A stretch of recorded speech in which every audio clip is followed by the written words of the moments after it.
Thiruvananthapuram medical കോളേജിലെ urology വിഭാഗത്തിൽ നിന്ന് ഏതോ ചില ഉപകരണത്തിന്റെ ചില ഭാഗങ്ങൾ കാണാതെ പോയെന്നാണ് കേസ്.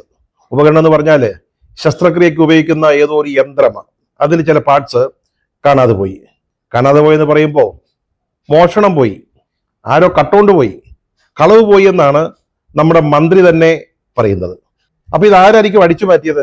ഒരു സംഭവം മോഷണം പോയി എന്ന് പറഞ്ഞാൽ പിന്നെ അത് ആരാണ് കട്ടത് എന്നായിരിക്കുമല്ലോ നമ്മൾ ചിന്തിക്കുക. ആരായിരിക്കും? നമ്മുടെ സർക്കാരിലെ സാറുമാരൊക്കെ വിരൽ ചൂണ്ടുന്നത് നമ്മുടെ ഡോക്ടർ ഹാരിസിന്റെ നേർക്കാണ്. ഓർമ്മയില്ലേ ഡോക്ടർ ഹാരിസിനെ? ഹാരിസ് ചിറക്കൽ.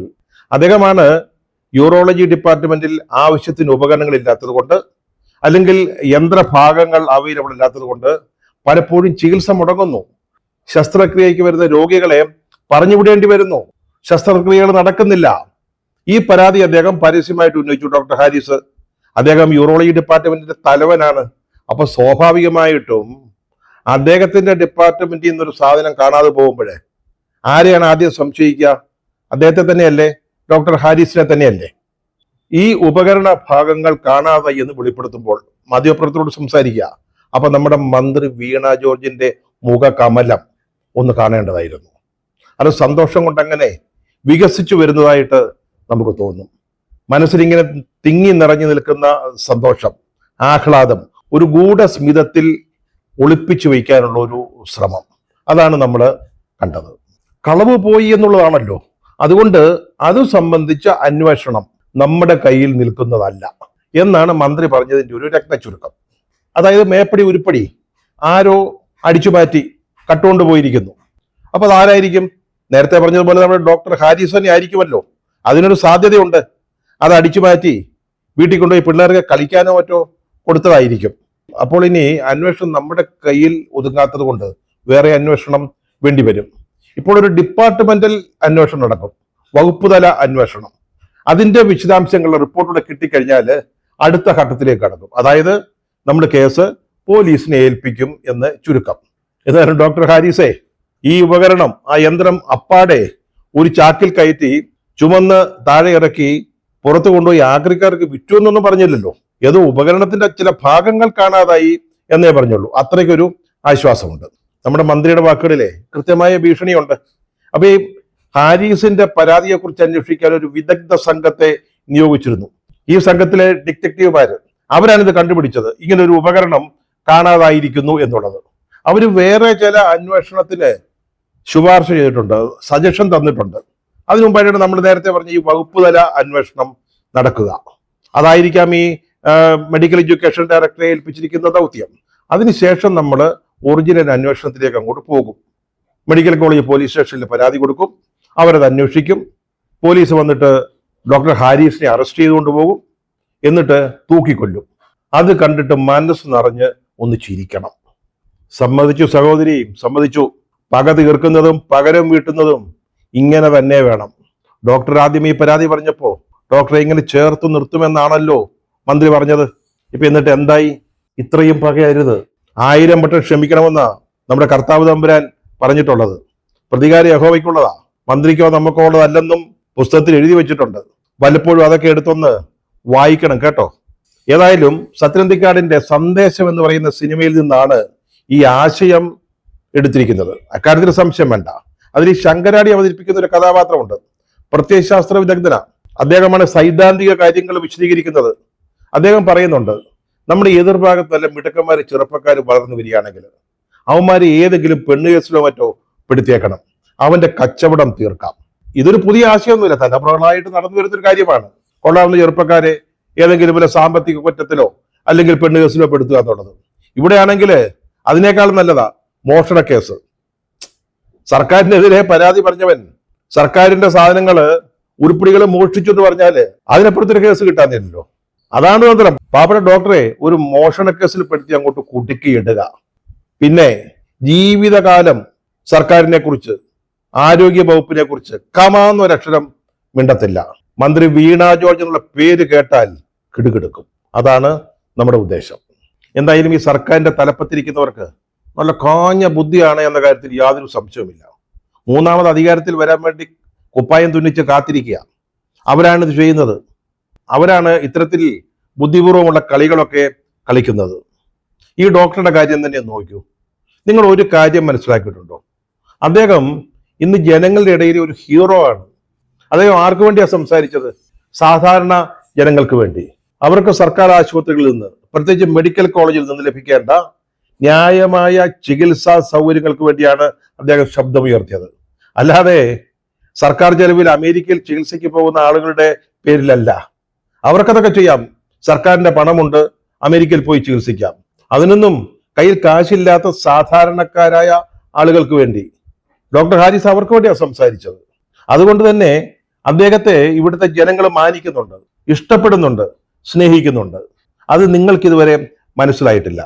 അദ്ദേഹത്തിനെതിരായിട്ടുള്ള നടപടി കുറച്ച് വൈകിയെടുത്താൽ മതി, ജനങ്ങൾ മറന്നോളും എന്നാണോ നിങ്ങളൊക്കെ വിചാരിച്ചിരിക്കുന്നത്? ജനങ്ങൾക്ക് ലഭിക്കേണ്ട ചികിത്സാ സൗകര്യങ്ങൾ ഉറപ്പാക്കുന്നതിന് വേണ്ടി സംസാരിക്കുന്നവരെ അവരാരും മറക്കുകയല്ല കേട്ടോ. അതേസമയം ഡോക്ടർ ഹാരിസ് ആവട്ടെ, അദ്ദേഹത്തിന് യാതൊരു കുറ്റബോധവും ഇല്ലാന്ന് ഇന്നലെയും പറഞ്ഞിട്ടുണ്ട്.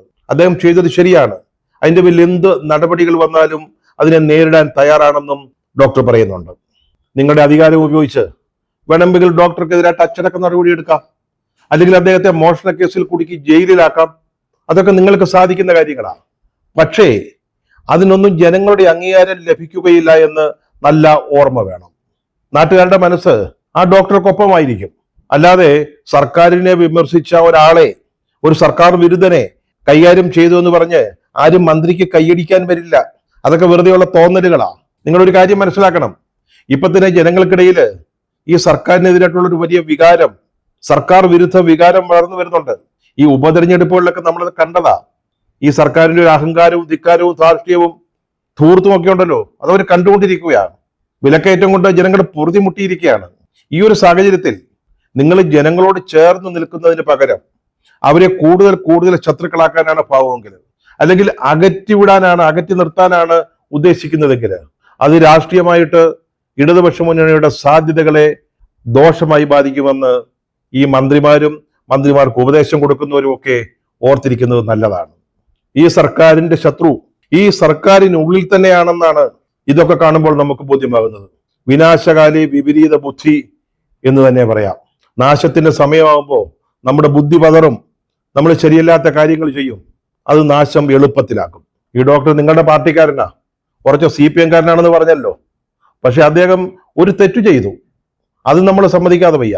കാരണം ഈ സിസ്റ്റത്തിനെതിരായിട്ട് സംസാരിച്ചു. ചികിത്സിക്കാൻ ഉപകരണങ്ങളില്ലെന്ന് പറഞ്ഞു.